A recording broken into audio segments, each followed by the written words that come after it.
Hey guys, and welcome to episode 13 of the Derby Career Mode. And to start this episode, we are currently sat second in the Premier League. What a fantastic start, 2 wins and of course that draw. So I think we've done quite well to start off in this career mode in the Premier League, of course. And our first game is against Swansea. We've got quite a few big games coming up. We've got a couple of international friendlies, which I'll probably just sim because I'm only going to be playing the ones that are like qualifiers and actual tournaments. I don't see the point in actually playing friendlies. So into the game we go with a 4-3-3. It's interesting, this 4-3-3. Sometimes I can absolutely dominate people, but then other times I'll get absolutely smashed. So we're going to have to see how we do against this Swansea side. A lot of possession play, of course.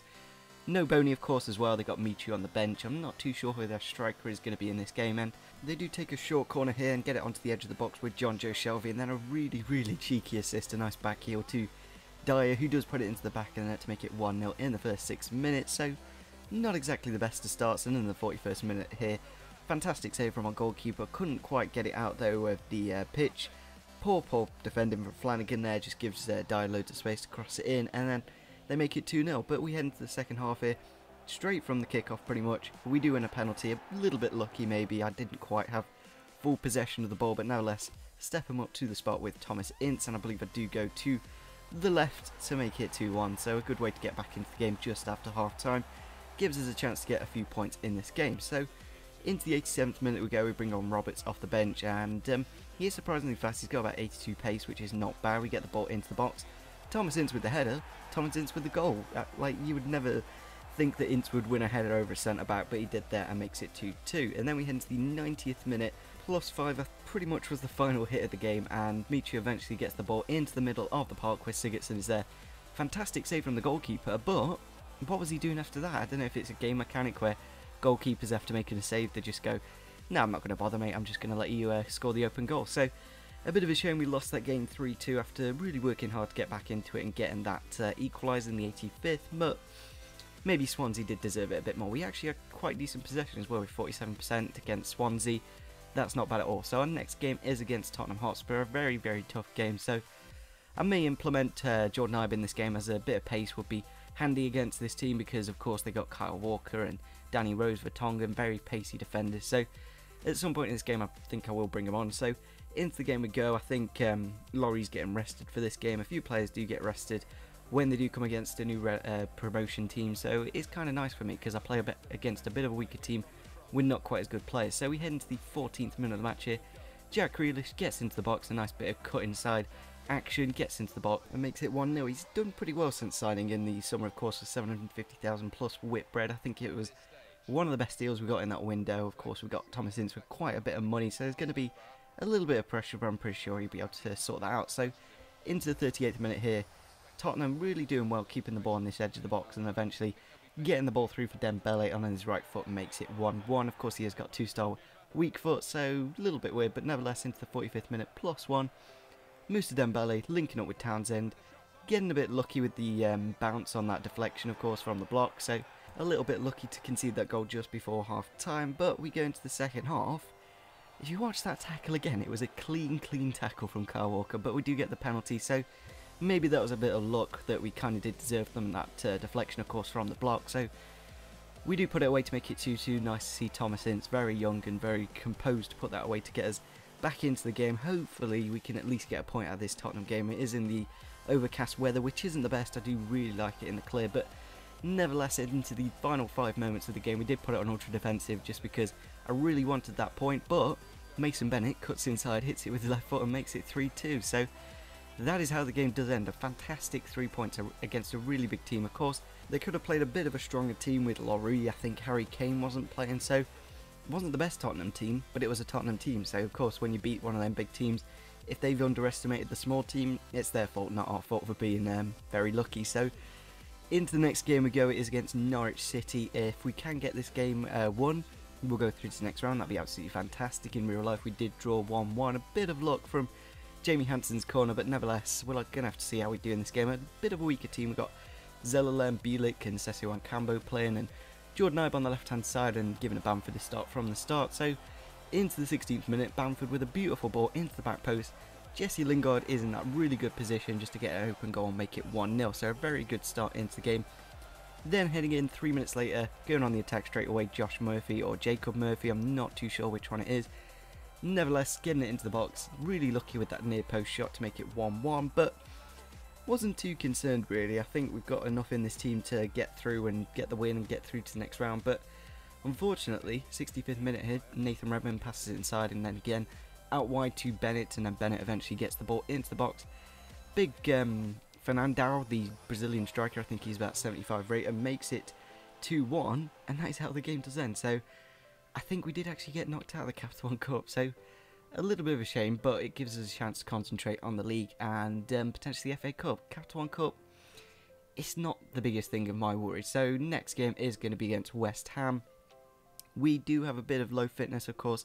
We did play a couple of days earlier, and West Ham, it's an interesting one. They've got quite a bit of pace up front with Zarate, Enner Valencia and Sacco, so it'll be interesting to see how we do with this quite low fitness team.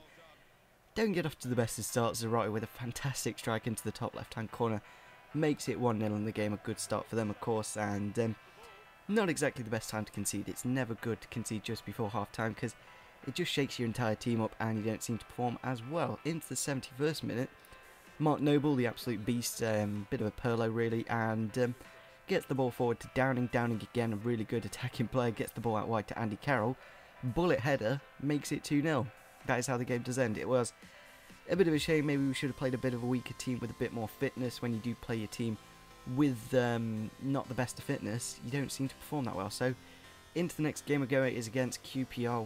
What a fun game this is going to be. So hopefully we can get a nice win because of course everyone does know we lost in the playoff final 1-0 against them. Hopefully Zamora isn't playing. That will really help our chances. And we head to the 34th minute. Murphy, I think he's a bit of a glitch goalie on this game. He goes up to like an 85 in like 2 seasons or something stupid like that. So going to be a bit challenging. And we head to the 35th minute.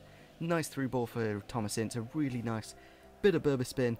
Gets hit past the keeper with the finesse shot and makes it 1-0. A really nice, well-worked goal from the defence, going upfield and making it 1-0. So a good start to the game. Of course, we've got a goal against QPR. That's nice. It means we can actually beat this goalkeeper. And about 50th minute, we go into the game, and Traore and Phillips linking up quite nicely on the left-hand side.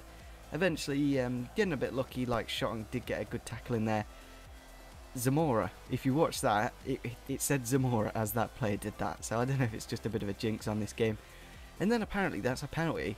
Keeper going for the catch, and Charlie Austin getting in the way. So a little bit of a shame. We do go the wrong way, and he makes it 2-1. So we got 30 minutes left of the game. Can we get back into it and get a vital point against QPR? And that is what we do. Jesse Lingard, fantastic sliding tackle, gets the ball through to Ings, and then Ings just bursts through the defence, makes it 2-2. That is how it does end. So at least we didn't lose against QPR. They do have actually quite a good team on this game. Austin up top, and then that glitch Murphy in goal, and then quite a bit of pace in the midfield and the defence. So a fair result at the end of the day. And our next game is going to be against Cameroon for England. Just thought I'd sim them because it's an international friendly. It's not really going to be anything important. It's basically like a pre-season game that we don't play as well. We just sim those. So massive next game. It is against Liverpool. We are currently in the top 4 in the Premier League. So very good start. First 5 games we're in the top 4. Can we push on? Maybe get to that title contending spot. I'm more than happy with the top 10 finish. I think that's about where we should be. So into the next game we go. I'm going to put it on clay just because it is a beautiful stadium, Anfield is, and I really want to have a good chance of winning against Liverpool. They have got Pjanic, Coutinho, Balotelli, Kolo Touré all on the bench, so it is still quite a strong Liverpool side, but at the same time there are quite a few big players missing, so not exactly the best to start. Ryan Shotton passes it straight to Sterling, Sterling into the back post, and then Barini gets a little bit lucky. It deflects off the goalkeeper and then eventually loops into the back of the net to make it 1-0, and then we head into the second half here. Taking the player down, not exactly the best of tackles in the world, and they do get a penalty. Barini again, diving the right way. I think it did come against the post, and it made it 2-0. So not exactly the best performance against Liverpool. It is interesting to see that they are playing Barini and not like Sturridge or Balotelli, of course. So into the 62nd minute, again taking out players galore, and eventually getting the ball into the back post where I think Adam Lallana is there to make it 3-0. So not exactly the best results against Liverpool. Pjanic here getting taken out by Christie and making it 4-0 from the penalty spot because it's Balotelli.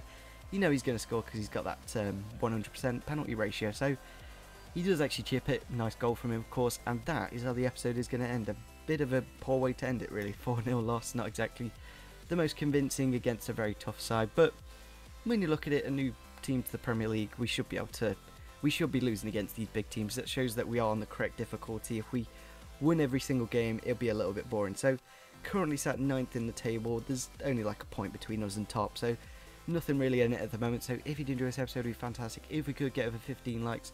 Subscribe if you're on this channel. We have got the squad report now, so just going to end off that for the video, and I'll see you soon. Bye.